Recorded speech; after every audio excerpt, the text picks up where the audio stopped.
BPSC में करोड़ों रुपया के लेन देन का जो मामला पूर्व चेयरमैन अतुल प्रसाद साहब को लेकर के कल जो लेटर वायरल हुआ था, उस वायरल लेटर के आधार पर जिस प्रकार से अमरेश कुमार के द्वारा उस वायरल लेटर में तमाम बातों को कही गई थी, उसमें एक और नया खुलासा हो गया है। आज के इस वीडियो में हम आपको उन तमाम खुलासों पर चर्चा करेंगे और साथ ही साथ हम आपको बताएंगे कि क्या कुछ एक मामला है और फिर जो है कि किस प्रकार से इसकी तार जो है कि एक दूसरे से जुड़ती हुई नजर आ रही है। तमाम चीजों पर बात करेंगे। आप वीडियो को अंत तक देखिएगा। देखिए, तथ्यों को समझने के लिए थोड़ा सा गंभीर होना पड़ता है और आप इसको अंत तक जब देखेंगे सारी बात को आप समझ जाएंगे। चलिए करते हैं वीडियो को शुरू, लेकिन उससे पहले नमस्कार, मैं हूं हरे कृष्ण प्रकाश और आप देख रहे हैं साहित्य आजकल। साहित्य आजकल के इस प्लेटफॉर्म पर आप नए हैं, सब्सक्राइब नहीं किए हैं तो नीचे सब्सक्राइब का बटन है, सब्सक्राइब कर लीजिए और अपने साथियों तक साझा कर दीजिए ताकि सच्चाई जन जन तक पहुंच सके। करते हैं सीधे मुद्दे की बात। साथियों, जैसा कि आप सभी ने कल देखा और लगातार जो है कि हर प्लेटफॉर्म पर, चाहे वह ट्विटर हो, अर्थात आज कहने का मतलब है कि एक्स हैंडल पर आपने देखा कि कई लोगों ने उसको ट्वीट भी किया और जो है कि टेलीग्राम पे तो पूरा वायरल चल रहा था एक लेटर। साथ ही साथ व्हाट्सएप पर पूरा चारों तरफ से हर कोई हमें भेज रहा, भैया जरा इसको देखिए, भैया जरा इसको देखिए। तो हमने कल उस पर जो है कि वीडियोस भी किया था और हमने भी एक कह लीजिए तो लेटर की तमाम वो बातों को रखा था। लेकिन किस प्रकार से जो बीपीएससी के पूर्व चेयरमैन अतुल प्रसाद जी थे, अभी वर्तमान में वो रिटायर कर गए हैं, उस पर किस प्रकार से आरोप लगाते हुए वह लेटर जो है कि जारी हुआ था। हालांकि उसमें जो है कि जो बातें कही गई थी वह बातों को की पुष्टि हम भी नहीं करते हैं, लेकिन जिस प्रकार से वायरल हो रहा यह लेटर था उस पर हमने यहाँ के इस वीडियो को में आप जाकर जो डिस्क्रिप्शन बॉक्स में लिंक दिया गया है आप देख सकते हैं, नीचे लिंक दे दिए हैं, तमाम डिटेल्स के साथ किए थे। लेकिन एक इस मामले में एक और खुलासा हुआ है, उस खुलासे पर हम बात करेंगे। लेकिन उससे पहले आपको संक्षिप्त में पहले मामला बता दें ताकि आप जो है कि उस खुलासे को भी अच्छे से समझ सकेंगे। देखिए, कल जो है कि हमने आपको दो तरह से वीडियो दिखाया था। दो तरह का वीडियो में दोनों अतुल प्रसाद साहब से जुड़ा हुआ था और वह अतुल प्रसाद साहब और एक था दूसरा उसकी पत्नी, जो अतुल प्रसाद साहब की पत्नी है, उनकी पत्नी के विषय से जुड़ा हुआ दो मुद्दा था। दोनों आपको हम यहाँ पे दिखा पा रहे हैं और इस दोनों का लिंक नीचे लगा हुआ है, आप देख लीजिएगा अगर नहीं देखे हैं तो। देखिए, हम आपको अब बता रहे हैं लेटर, वायरल लेटर के अनुसार से अमरेश कुमार नामक एक व्यक्ति या कह लीजिए एक जो अभ्यर्थी था, वह जो है कि बीपीएससी के पूर्व चेयरमैन अतुल प्रसाद साहब पर विभिन्न प्रकार के आरोप लगाए हैं उस लेटर के माध्यम से। हालांकि वह लेटर कितना सत्य है ये तो जांच का विषय है, लेकिन उस वायरल लेटर के आधार पर जब सारा चीजों को देखा गया उसमें यह देखा गया कि आर्थिक अपराध इकाई के थाने में वह आवेदन देते हुए अतुल प्रसाद साहब पर एफआईआर दर्ज करने की मांग किया गया था और अमरेश कुमार के वो तमाम चीजों उनके द्वारा बोली गई थी। हालांकि उसमें ये तक कह दिया गया था कि अतुल प्रसाद साहब किस प्रकार से बीपीएससी में नौकरी देने के नाम पे करोड़ों रुपए की उगाही किए हैं, मतलब करोड़ों रुपए लिए हैं और उस करोड़ों रुपए के बदौलत अमरेश कुमार के कहे अनुसार, उस वायरल लेटर के अनुसार से कि अमरेश कुमार जो है कि वो अभ्यर्थियों को ला कर उनका जो है कि पैसा कलेक्ट करके अतुल प्रसाद साहब को विभिन्न माध्यमों से उन्होंने तो उस लेटर में ये तक कह दिया है कि बैंक के माध्यम से, नगद के माध्यम से, और यहाँ यही नहीं, मतलब कि क्या कहें, वो बस में फल के कार्टून में पैसा भर भर कर ले जाकर के पहुंचाने का काम किया है। ये अमरेश कुमार का जो है कि उस लेटर में तमाम बातें लिखी गई है, आप यहाँ देख भी पा रहे हैं। यही लेटर पर हम कल वीडियोस भी बनाए थे और आपको उस वीडियो में जो डिस्क्रिप्शन बॉक्स में लिंक है वहां जाकर देखने से सारी बात आप समझ जाइएगा। वहीं पर हमने आपको यह भी दिखाया था कि यही अमरेश कुमार के नाम पर अतुल प्रसाद साहब की जो पत्नी है उनके द्वारा सचिवालय थाने में केस किया गया है। मतलब देखिए, तथ्यों को समझिए, एक तरफ अतुल प्रसाद साहब, एक तरफ उसकी पत्नी और दूसरे तरफ जो है कि एक, चाहे वो आरोपी हो या कह लीजिए सेटर हो या जो कहिए उसको, चाहे वह आरोप लगाने वाला हो, जो समझिए, वो तीसरा आदमी है अमरेश कुमार।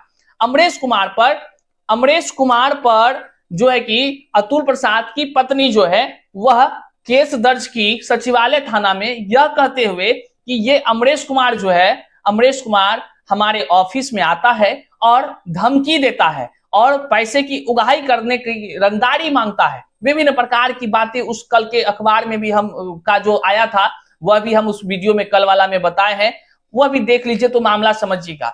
इसी अमरेश कुमार का चर्चा बीपीएससी के पूर्व चेयरमैन अतुल प्रसाद साहब की पत्नी भी उस अखबार के माध्यम से जो जानकारी निकलकर सामने आया उसके माध्यम से वो कर रही हैं और उस पर एफआईआर भी दर्ज की। यही नहीं, अमरेश कुमार पर एफआईआर एक और दर्ज कराई है जो साइबर क्राइम का एफआईआर है कि अमरेश कुमार और कुछ सहयोगी उनके जो है कि रुपए की मांग ऑनलाइन तरीके से भी करने का प्रयास कर रहा था, धमकी दिया था, इस तरह का मामला दर्ज करा है। अब थोड़ा सा एक नजर देखिए, अतुल प्रसाद साहब की पत्नी के तरफ से इस पर जो है कि केस दायर होता है और अमरेश कुमार जो है कि आर्थिक अपराध इकाई की शाखा में तमाम कबूलनामे के साथ कि हमने कितना कितना करोड़ दिया, 4 करोड़ से ज्यादा रुपए की बातें और धोखाधड़ी की बातें अतुल प्रसाद साहब को लेकर के अमरेश कुमार ने कहा है और वह लेटर जो है कि उनके अनुसार वह लेटर जो आर्थिक अपराध इकाई के थाने में देने की बातें कही गई है। लेकिन बड़ी बात है कि अब वो जांच का विषय है, लेटर कितना सत्य है ये तो किसी को नहीं पता, ना ही हम इसकी पुष्टि करते हैं। लेकिन वायरल हो रहे लेटर से तमाम जितने भी शिक्षक अभ्यर्थी हैं उनके बीच कोलाहल मचा हुआ है। कोलाहल का विषय इसलिए कि लगातार जो है कि आज का भी हम एक वीडियो रिलीज किए हैं, आप देखिए किस प्रकार से 49 फर्जी बीपीएससी पास शिक्षक पकड़ाए हैं और जो है कि उसका जांच चल रहा है, 4 ठो को तो रद्द भी कर दिया गया है। तो अब लोग तो यही ना सोचेगा कि जब अमरेश कुमार जो है कि आरोप लगा रहा है बीपीएससी के माध्यम से फर्जीवाड़ा करके हुए धोखाधड़ी का मामला, तो वहीं पर जो है कि यहाँ पर तो दिख भी रहा है कि फर्जीवाड़ा हो रहा है, लेकिन अभी जो है कि इसकी सत्यता हम लोग नहीं कर सकते कि ये सही है। लेकिन ईओयू जो जांच कर रही है वो तो जांच करके ही पता करेगी। बहरहाल हम इस लेटर की पुष्टि करने के लिए, हम इस लेटर का खुलासा करने के लिए हमने क्या किया, इस पर जो है कि फोन करने का प्रयास किया। जो अमरेश कुमार, जो व्यक्ति अतुल प्रसाद साहब, जिसकी की कह लीजिए तो एक छवि शिक्षक अभ्यर्थियों के बीच या शिक्षक समाज के बीच ऐसी बनी हुई है जिसको लेकर के आप क्या कुछ सोचते हैं, आप कमेंट में खुद आप देख लीजिए। हम तो बहुत ही मतलब कह लीजिए तो जिस प्रकार से उन्होंने शिक्षकों की बहाली कराया है यह तो सराहनीय कार्य है, एकदम स्पीड में TRE1 TRE2 और फिर जिस प्रकार से उन्होंने संशोधन करने का काम किया है। अब उसके अनुसार से अगर संशोधन, चूंकि वो बड़े अधिकारी भैया, बड़े अधिकारी अगर कुछ संशोधन करते हैं तो कुछ सोच कर ही करते होंगे, खैर कोई बात नहीं है, उस पर कुछ टीका टिप्पणी हम नहीं करेंगे। लेकिन उनसे शिक्षक अभ्यर्थी और शिक्षक समाज में कुछ ऐसे भी समाज है, शिक्षक समाज जो कि उनके लिए काफी जो है कि तारीफ करते हैं, तो कुछ शिक्षक समाज ऐसे भी हैं जो उनके विषय में कुछ अलग अलग ही बोलते हैं। खैर ये सभी जांच का विषय है, लोगों की अपना अपना राय है, उसमें रहने दीजिए, उसमें नहीं फंसिए। लेकिन मुद्दा है कि खुलासा का, तो खुलासा देखिए कि क्या करने का हम प्रयास किए। हम सोचे कि भैया ये वायरल हो रहा लेटर है तो क्यों ने उसको फोन नंबर उसमें दिया है, अभी आप स्क्रीन पर देख रहे हैं। हम इसको सोचे कि ये फर्जी नंबर है कि कौन नंबर है, पता तो चले भैया कि कौन नंबर दिया है, कहीं फर्जी लेटर तो नहीं जारी कर दिया हो, ऐसा किसी को बदनाम करने की साजिश तो नहीं रच दिया। तो हम लिए मोबाइल वा अपना, उस पर डायल किए भैया, डायल किए तो डायल करने से पहले हम सोचे कि कहीं कहीं मतलब गड़बड़ ना हो जाए। ट्रू कॉलर पे हम इसको डालकर चेक करने का प्रयास किए। ट्रू कॉलर, वही ट्रू कॉलर जिस पर कि हम फोन आता है तो पता चल जाता है कि किसका नाम कौन है, अनजान आदमी का नाम क्या है।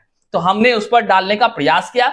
जब ये हमने डाला तो हम पहले तो डाले थे अतुल प्रसाद साहब का कि अतुल प्रसाद साहब थोड़े ऐसा कर सकते हैं। पहला नंबर डाला अज्ञात, कोई नाम ही नहीं बताया, ट्रू कॉलर है कुछ नहीं बताया हमको। दूसरा नंबर डाल रहे हैं तो देखिए दूसरा नंबर जब हम डाले भैया तो इसमें जो है कि गजबे चीज बताया है।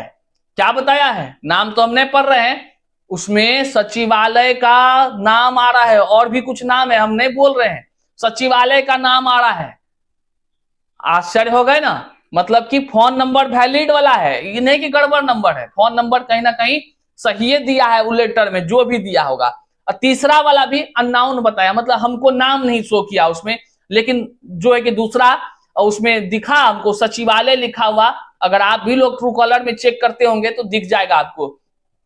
हमको लगा कि चलो भाई ये वाला नंबर तो ठीक है, 3 नंबर था, अतुल प्रसाद का नंबर बताया जा रहा है उसमें, तो हम चेक किए तो उसमें अतुल प्रसाद लिखा हुआ नाम नहीं आया, जो वाजिब बात है। आप भी चेक करते होंगे तो पता चल जाएगा। लेकिन एक तो सचिवालय से जुड़ा हुआ नाम आया, लिखा हुआ था सचिवालय, तो अब आगे क्या है तो जांच का विषय है भाई, कौन क्या है। लेकिन अब हमको लगा कि ये जो वायरल लेटर किया है इसका थोड़ा सा नंबरवा का पता करें, ये आदमी फर्जी है कि क्या है। जब इसका तो आप यहां देख सकते हैं जब हमने ट्रू कॉलर पर इसका जैसे नंबर डाला एकदम इसका अमरेश कुमार नाम चमक गया। हम अरे भाई, तो मतलब कि ये व्यक्ति जो अमरेश कुमार अतुल प्रसाद साहब पर आरोप लगा रहा है, व्यक्ति लेकिन वही है, मतलब व्यक्ति फर्जी नहीं है, लेटर फर्जी है कि गलत है कि क्या है भैया, ये जांच का विषय है। लेकिन ये व्यक्ति जो बड़ा खुलासा यही हो रहा है कि जो अमरेश कुमार है कोई अपने पैर पर कुल्हाड़ी क्यों मारेगा, हमको तो आश्चर्य लगता है। मतलब अमरेश कुमार के नाम का वो मोबाइल नंबर बिल्कुल सही पाया गया, ट्रू कॉलर भी बता रहा है। हम आम अभ्यर्थी हम लोग तो यही ना चेक कर सकते हैं। अब फोन डायल करने पर स्विच ऑफ वगैरह बताया तो या जो है कि हो सकता है कि कुछ बातें हुई हो, लेकिन एक बात तो तय है कि लेटर अमरेश कुमार द्वारा जो साइन वाइन किया हुआ है खूब वायरल चल रहा है, और उसमें जो नंबर है वो अमरेश कुमार का नंबर है, और नीचे जो 3 नंबर है ये तो अब जांच का विषय है। लेकिन एक बात अब तक हम बता दें आपको, जो शिक्षक बहाली की प्रक्रिया बीपीएससी के द्वारा कराई जा रही है, बीपीएससी टीआरई 1 टीआरई 2 में व्यापक पैमाने पर फर्जी हुई, टीआरई 3 का पेपर लीक का भंडाफोड़ हुआ। वही नहीं, इससे पहले चलिए तो बीपीएससी के माध्यम से जो 67वीं बीपीएससी की बहाली हुई थी, 67वीं बीपीएससी की परीक्षा, उसमें भी पेपर लीक हुआ था। ईओयू की टीम उसमें भी कई पदाधिकारियों को हिरासत में लिया है, और वर्तमान में 20 पदाधिकारियों को जो है कि नोटिस भेजा है, उससे पूछताछ होगी। कई लोग जेल में भी हवा खा रहे हैं। मतलब बीपीएससी पर पहले से भी पेपर लीक का आरोप ही नहीं बल्कि ईओयू लगातार खुलासा भी करती रही है। हालांकि यह तमाम चीजों को अब जो है कि जांच का विषय हो गया है अब। लेकिन हम भी मांग करते हैं कि अतुल प्रसाद साहब पर जिस प्रकार से अमरेश कुमार नाम का आदमी करोड़ों रुपया लेने का बात कह रहा है, तो अतुल प्रसाद साहब को एक प्रेस कॉन्फ्रेंस करके ये जो कि अपनी जो मन की बातें हैं रखनी चाहिए। अगर ये अमरेश कुमार झूठ बोल रहा है तो अतुल प्रसाद साहब के साथ सब शिक्षक अभ्यर्थी हो जाएगा। अगर इसका बात सही हो जा रहा है तो सब शिक्षक अभ्यर्थी फिर तो न्याय की गुहार लगाएगा कि भैया टीआरई 1 2 कहीं टीआरई 2 में इससे बड़ा तो स्कैम नहीं था। हालांकि जो भी चीज होगा आने वाले दिनों में अपडेट्स करते रहेंगे। चैनल पर नए तो सब्सक्राइब कीजिएगा, अपने साथियों तक साझा कर दीजिएगा। मिलते हैं फिर से नए वीडियो में, तब तक के लिए जय हिंद साथियों।